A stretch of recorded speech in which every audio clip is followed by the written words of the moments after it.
énormément de problèmes, et c'est vrai qu'il y a des problèmes de violence, des enfants qui sont un peu caïds et qui ont des petites bandes et qui dans la cour jouent les caïds, ou bien ils s'attaquent à un enfant en particulier, ou bien ils mènent un peu la cour, enfin le moment de la récréation comme eux ils veulent.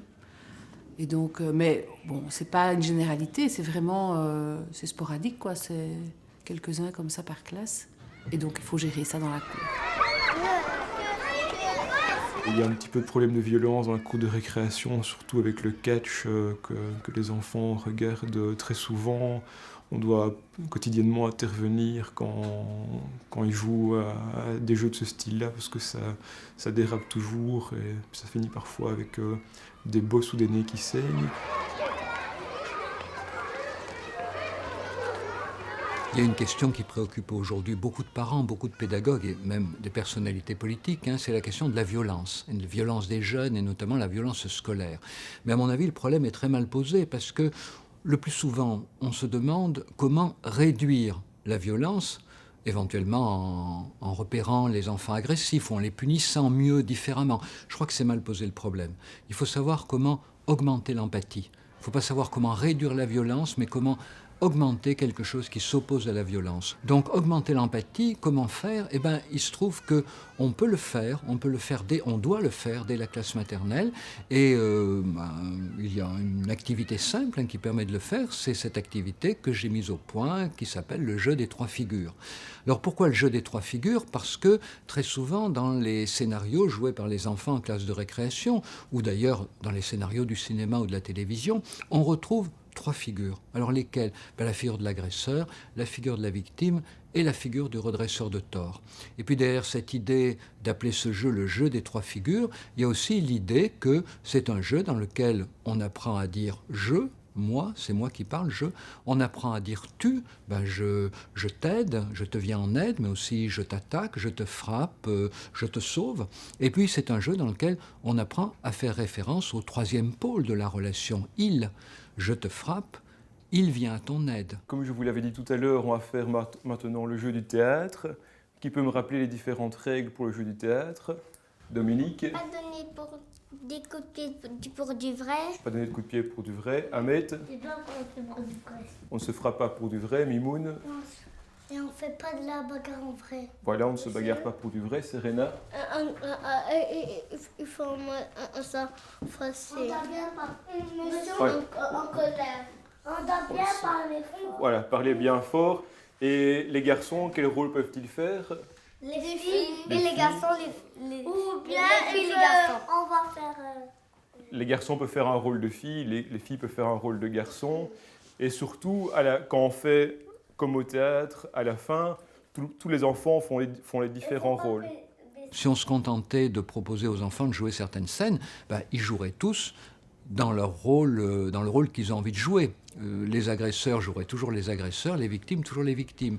Donc dans le jeu des 3 figures, on va inviter les enfants à jouer alternativement tous les rôles. Et le scénario, c'est eux qui vont le construire. Et pour éviter que les enfants fassent allusion à des circonstances de leur vie réelle, mon papa bat ma maman, ma petite sœur n'est pas rentrée hier soir. Voilà, pour éviter que les enfants fassent allusion à des situations de la vie réelle, on va leur proposer de partir des images qu'ils ont vues. Donc des images qui les ont impressionnés ou même parfois malmenés. Mais impressionnés, ça peut être pour le bonheur qu'ils ont eu, comme récemment le mariage princier. Ils ont été bouleversés par ces images, c'est normal qu'ils aient envie d'en parler. Et puis d'autres fois, même pour des images qui les ont malmenés, des images de guerre, des images de catastrophes naturelles. Est-ce que quelqu'un a vu quelque chose d'autre dont il a envie de parler ? Dominique, par exemple ? Moi, j'avais vu l'esprit criminel et un homme et une fille, ils étaient dans un verre et une fille... Où était-il ? Dans une voiture et une fille avait caché une arme. C'était un pistolet. Il a tapé un homme avec le pistolet. Ok, donc il y avait un homme et une femme dans une voiture et c'est la femme ou l'homme qui a tiré sur le policier ? C'est la femme. Ok, je vais noter ça alors. Hop. Est-ce qu'il y en a d'autres qui ont vu ça ? C'était Esprit criminel, c'est ça que tu disais ? Je l'ai vu. Tu l'as vu aussi, Serena ? Moi aussi, je l'ai vu. D'accord. Donc l'idée de base que Dominique nous avait racontée, c'était un homme et une femme qui sont dans une voiture. Ils ont un pistolet dans la voiture et la femme tire sur un policier. C'était ça? Alors, on va réfléchir maintenant, Grégory, à l'histoire qu'on pourrait inventer à partir de cette idée-là. On crée les 4 petites actions qu'il va y avoir, les phrases que vont dire les différents personnages, et puis on va la jouer. Mais ce qui se passe, c'est que chaque enfant va jouer tous les rôles. C'est-à-dire qu'il va d'abord jouer le rôle de l'agresseur, par exemple, pendant le temps que son petit camarade va jouer la victime et le troisième va jouer le policier. Et puis on va changer de rôle. Et c'est là tout l'intérêt de ce mécanisme, c'est que en changeant de rôle, on prend une autre place et on se rend compte de qu'est-ce que c'est que d'être dans la position de la victime, par exemple. Je vais vous arrêter. Je vous ai arrêté. Reste ici. La madame, que fait-elle? Qu'est-ce qu'elle dit? Je vais fauteuiller. Et qu'est-ce qu'elle fait? Tu meurs, ok. Partons vite. Partons vite. Le policier. Arrestation. On va s'évader. Je vais vous mettre en prison. Ok. Bravo à tous les 4. Donc quand l'enfant qui est habitué à être le petit caïd de la cour de récréation se retrouve dans un jeu de rôle à être la victime, il expérimente autre chose. Elle peut me tuer. Je vais te tuer. Et c'est grâce à ces expérimentations que quelque chose va progressivement se passer. Vous allez au prison. Ok. Alors c'est très important que ça se passe pas une fois. C'est la raison pour laquelle c'est important de jouer régulièrement, une fois par semaine, avec une classe de 3e maternelle. Je veux vous arrêter. Espèce d'imbécile.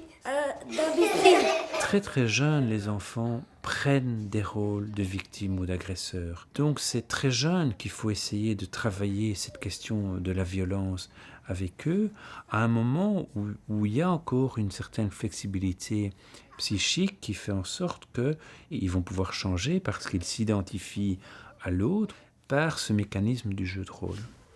Je vais vous mettre en prison. Ok. Bravo à tous les 4. Pour aider les enseignants à jouer au jeu des 3 figures avec leurs élèves de 3e maternelle, il y a une formation qui dure 2 ou 3 jours. Et c'est une formation où on va jouer, on va faire comme on fera après dans les classes. On met les enseignants en situation de jeu et on expérimente qu'est-ce que ça représente de prendre ces différentes figures dans un jeu. Donc dans la phase suivante, pour le jeu qu'on va mettre en place, je rappelle les règles. C'est le jeu où on fait semblant.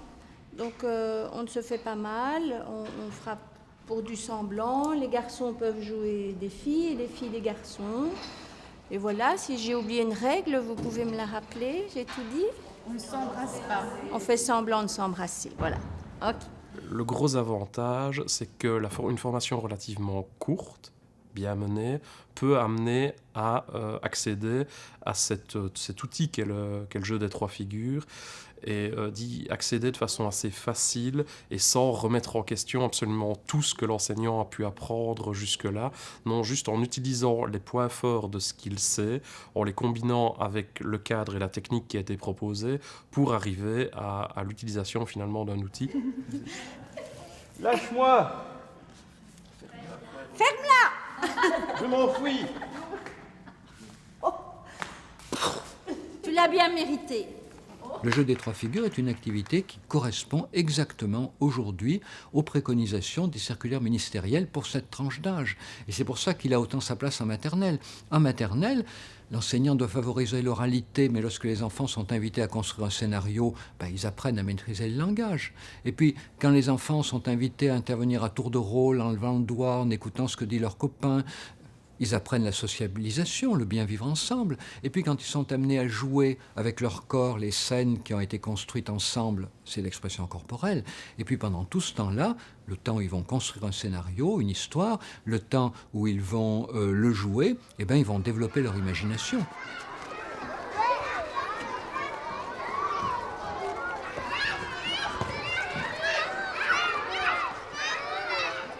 Les enfants n'étaient pas habitués à jouer au théâtre, donc c'était déjà nouveau. Donc ça a très vite bien fonctionné puisque c'était nouveau et que les enfants aiment tout ce qui est nouveau. Le fait de jouer au théâtre nous les fait voir d'une autre manière aussi. Parce qu'il y a des enfants qui sont en classe très calmes, très taiseux, dont on n'entend pas le son de la voix, et qui, lors du jeu du théâtre, lèvent le doigt, proposent des idées et viennent même jouer. Donc j'ai vu des enfants de ma classe très calmes, au contraire, devenir très actifs lors de ce jeu, comme j'ai vu des enfants très actifs qui, tout d'un coup, quand ils doivent faire jouer au théâtre, tout d'un coup, ils ne savent plus. Je vois bien qu'autant quand il faut faire le sauveur ou l'agresseur, le torse est bombé, que les paroles sortent et que la voix est claire et intelligible, autant quand ils sont du côté de la victime, ils sont avec un petit sourire, un petit peu... On voit que ça les travaille, pas vraiment mal à l'aise, mais on voit que ça les travaille, qu'ils sentent au fond d'eux que c'est pas une position dans laquelle ils ont l'habitude de se retrouver quand ils sont en groupe. L'expérience la plus belle que j'ai pu vivre, c'est un petit garçon qui ne parle jamais, qui est très inhibé, qui n'a pas de relation avec les autres. Au moment de faire les 3 figures, de vivre, il a joué comme un petit acteur. Pour moi, ça, c'était un beau cadeau. C'était formidable. Il s'amuse beaucoup. Il s'amuse beaucoup quand on fait le jeu des 3 figures. Presque tous sont toujours candidats pour rejouer la scène. Donc ça arrive régulièrement que je fasse 2, même parfois 3 fois le même scénario avec des enfants différents. Et ils s'amusent beaucoup. Ouais.